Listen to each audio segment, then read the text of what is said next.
उत्तराखंड कांग्रेस ने ऋषिकेश के पूर्व पार्षद कांग्रेसी नेता रवि जैन का गाना लॉन्च किया। रवि जैन राज्य आंदोलनकारी भी रहे हैं और उन्होंने सरकार के 1 साल के कार्यकाल में हुए भ्रष्टाचार के ऊपर ये गाना गाया। गाना गढ़वाली भाषा में है।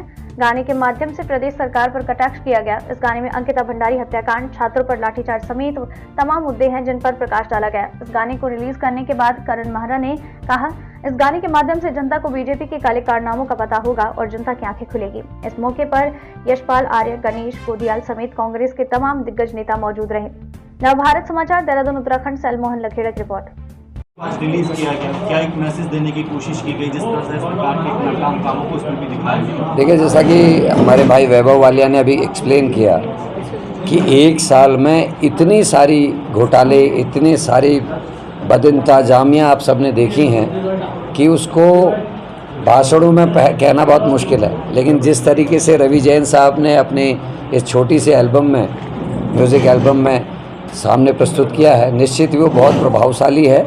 और हम खुश हैं कि कांग्रेस के हमारे साथी ने एक ऐसी एल्बम बनाई है जिसमें बीजेपी के लगभग सारे काले कारनामे सामने आ रहे हैं। और मुझे भरोसा इस बात का कि इस एल्बम को देखने के बाद जनता की आंखें खुलेंगी और हकीकत में इस राज्य में क्या हो रहा है ये सबके समझ में आएगा। अध्यक्ष जी, मुख्यमंत्री जी कल द केरला स्टोरी देखने पहुंचे और उसके बाद उनका ये कहना है, जिस तरह से सियासत इस पर गरमाई विवादों में अभी तक मूवी रही है, उनका ये कहना है कि जो लोग इस सच्चाई को जनता के सामने नहीं आना देना चाहते, वो कहीं ना कहीं आतंकवाद को बढ़ावा देने का काम कर रहे हैं।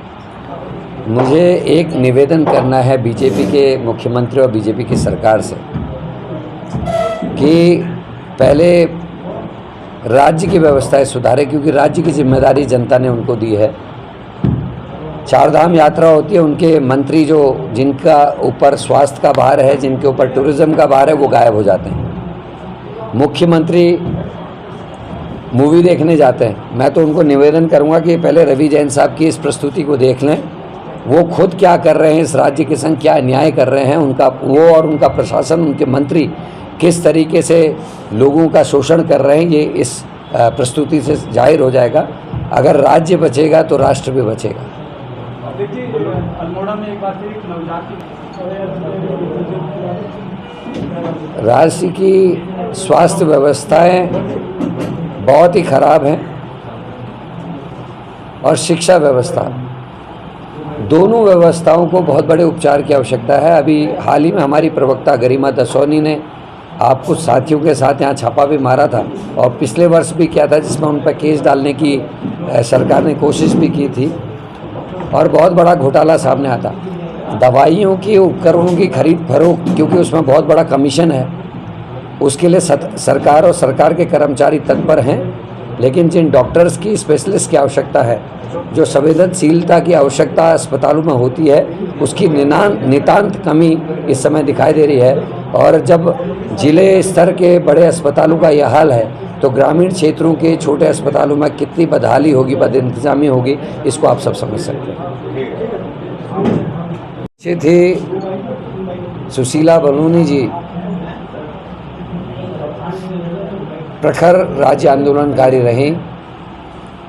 सामाजिक सरोकारों से गहरा नाता उनका दिखाई देता था, उनके बोलने में, उनके व्यवहार में, और बहुत ही ईमानदार छवि के जनरल खंडूरी जिस समय मुख्यमंत्री बने तो उससे प्रभावित होकर एक पार्टी की सदस्यता उन्होंने ली।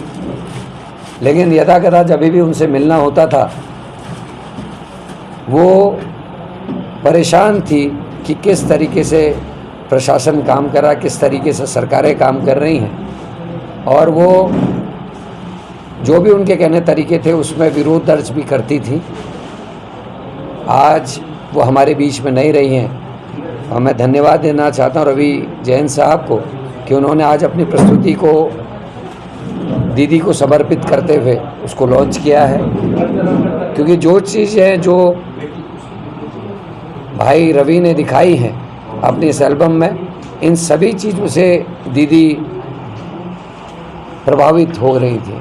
वो परेशान थी बेरोज़गारों पर हुए लाठीचार्ज से, वो नाराज़ थी SSSC भर्ती घोटाले से, वो नाराज़ थी पटवारी पेपर लीक से, और अंकिता के संग जो हुआ उससे तो बहुत ज़्यादा परेशान थी, बहुत दुखी थी। तो इस प्रस्तुति से मुझे लगता है कि सच्ची श्रद्धांजलि होगी अगर हम केवल इस एल्बम को एक बार देख भर लें और इस पर मनन चिंतन कर लें, तो आज सुशीला दीदी को ये सबसे बड़ी श्रद्धांजलि के रूप में मैं इसको देखता हूँ।